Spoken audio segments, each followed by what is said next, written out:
जय हिंद साथियों, स्वागत है आपका एक बार फिर से। आज हम उपस्थित हैं गणित कक्षा 8 के अध्याय 12 घात और घातांक और उसकी प्रश्नावलियों को हल करने से पूर्व उन नियमों को लेकर आए हैं जो इनकी प्रश्नावलियों के प्रश्न हल करने के लिए आवश्यक होंगे। तो यदि हम प्रश्नावलियों के प्रश्न हल करने से पहले उन नियमों को अच्छी प्रकार से समझ लें, भली प्रकार से समझ लें, तो हमें बहुत आसानी होगी। तो घातांक का पहला नियम होता है x की घात m गुणित x की घात n बराबर x की घात m धन n, जहाँ x कोई शून्येतर संख्या है और m तथा n पूर्णांक हैं। तो शून्येतर संख्या का मतलब होता है x शून्य के बराबर ना हो, शून्य के अलावा कोई भी संख्या हो सकती है। इसका मतलब ये होता है x शून्येतर का मतलब ये होता है कि शून्य के अलावा कोई भी संख्या हो। तो ये सारे नियम जो हम बताने जा रहे हैं लागू होंगे, अन्यथा नहीं होंगे। और m तथा n क्या हों? पूर्णांक हों। अब पूर्णांक धनात्मक भी हो सकता है और ऋणात्मक भी हो सकते हैं। तो पहला नियम ये हो गया x की घात m गुणित x की घात n बराबर x की घात m धन n। मतलब जब आधार एक जैसे हों, उन आधारों में गुणा का हो रहा हो और उनके घातांक अलग अलग हों, तो हम उन दोनों के घातांकों को या तीनों के घातांकों को जोड़ देंगे। जितने आधार समान होंगे उन सब आधारों को हम जोड़ देंगे। इसको सिद्ध करने के लिए हम इस उदाहरण का उपयोग कर सकते हैं। जैसे मान लीजिए एक संख्या है 2 की घात 3 और एक संख्या है 2 की घात 2। इस नियम का उपयोग करके हम दोनों की घात को जोड़ देंगे तो 2 की घात 5 हो जाएगा। 3 और 2 5। अब 2 की घात 5 बराबर मतलब है कि 2 को हमें 5 बार गुणा करके लिखना है। तो हमने ये लिख दिया 2 गुणित 2 गुणित 2 गुणित 2 गुणित 2 5 बार। ये हो गया आपका 2 दूनी 4, 4 दूनी 8, 8 दूनी 16, 16 दूनी 32। अब इस तरफ का हल करते हैं। 2 की घात 3 मतलब 2 को 2 बार लिखा, 3 बार लिखा। 2 गुणित 2 गुणित 2, 2 की घात 2 मतलब इस 2 को हमने 2 बार लिखा। कुल मिलाकर कितना हो गया? 2 की घात 5। यहाँ भी 2 की घात 5 हो रहा है और 2 की घात 5 का मान है 32। इस तरफ भी 32 है, इस तरफ भी 32 है। तो इस प्रकार की संख्याओं को हल करने के लिए इस नियम का या सूत्र का उपयोग करके हम आसानी से उसको हल कर सकेंगे, सरल कर सकेंगे। अगला नियम है x की घात m और भागित x की घात n या x की घात m बटा x की घात n हो तो हम आधार को एक बार लिखेंगे और ऊपर की संख्या के घातांक में से या भाज्य संख्या के घातांक में से भाजक संख्या के घातांक को घटा देंगे। ठीक, तो ये हो जाएगा x की घात m ऋण n। इसको भी हम उदाहरण से समझ लें। जैसे ये 2 की घात 3 है तो इसको हमने 3 बार लिखा, 2 गुणित 2 गुणित 2।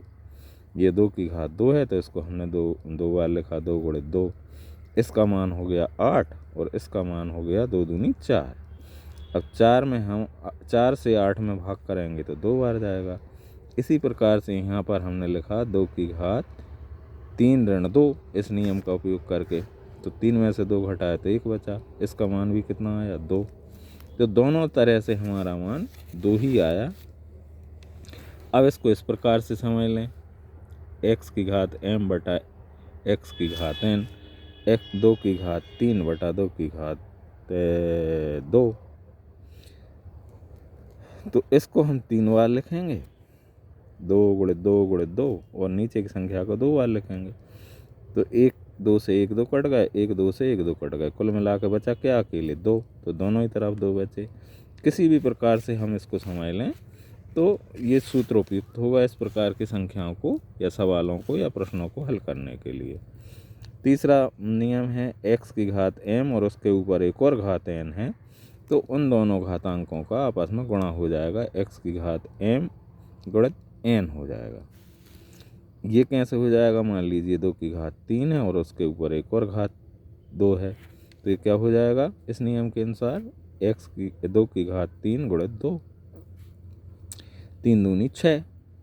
अब 6 2 को हमने 6 बार लिखा, 2 गुणे 2 गुणे 2 गुणे 2 गुणे 2 गुणे 2 बराबर कितना आ गया, 2 दूनी 4, 4 दूनी 8, 8 दूनी 16, 16 दूनी 32, 32 दूनी 64। अब दूसरी तरफ लीजिए, 2 की घात 3 है, 2 की घात कितनी है 3, तो हमने 3 बार लिख दिया, 2 गुणे 2 गुणे 2, तीनों का गुणा कर दिया तो 8 आ गया, और उसके ऊपर एक और घात है 2, तो इस पर लिख दी, मतलब 8 की घात 2 हो गया, तो 8 को 2 बार लिखा तो 8 गुणे 8 कितने हो गए 64, 8 अठैया 64, ये 84 लिखा गया बाई मिस्टेक 64। मतलब इस प्रकार से हल करने में भी हमें दोनों पक्ष बराबर प्राप्त होते हैं। तो इस सूत्र का उपयोग ऐसे प्रश्नों को हल करने के लिए हम करेंगे जहां आधार एक हो और उस एक के आधार के ऊपर 2 घातांक हों, तो दोनों घातांकों का हम गुणा कर देंगे। अगला नियम है कि आधार अलग अलग हों किंतु उनके घातांक एक ही हों, तो उन दोनों का आधारों का हम गुणा कर देंगे और घातांक को एक ही बार लिख देंगे। ये गुणा वाली बात हो गई। यही भाग में भी लागू होगा कि आधार अलग अलग होंगे, घातांक एक जैसा होगा, तो भाज्य में हम भाजक का भाग करके उसका जो है घातांक एक बार लिखकर उसको सरल कर लेंगे। एक अन्य नियम होता है मित्रों, x की घात 0 बराबर 1, छठवां नियम इसको मान लें, x की घात 0 बराबर 1 होता है। मतलब x कोई भी संख्या हो, चाहे 1 लाख हो 10 लाख हो, उस पर घातांक 1 हो तो उसका मान केवल, घातांक 0 हो तो उसका मान केवल 1 आता है। इसको समझने का प्रयास करते हैं हम, ये 1 क्यों आएगा भाई, जब घातांक 0 है तो 1 क्यों आएगा। तो कल्पना कीजिए मित्रों, ये 0 किस स्थिति में आया होगा, किस संख्या में, जैसे कब आया होगा, जब उनमें भाग हो रहा होगा ऐसे, और उनके आधार उनके घातांक एक जैसे होंगे। माने जैसे इसका है ये 2 की घात 3 बटा 2 की घात 3, तो इनमें से हमने क्या घटा दिया, 3 में से 3 घटा दिए, तो क्या बचा 0 बचा, तो 2 की घात 0 आ गए। अब 2 का भाग 2 में ही करेंगे हम तो एक ही बार जाएगा, है ना। इसलिए किसी भी संख्या की घात अगर 0 होगी तो उसका मान 1 आएगा। ये कुछ सामान्य नियम थे जो हमने समझाने का प्रयास किया। अब हम मिलेंगे अध्याय 12 की प्रश्नावली 12.1 के प्रश्नों का हल लेकर। तब तक के लिए जय हिंद।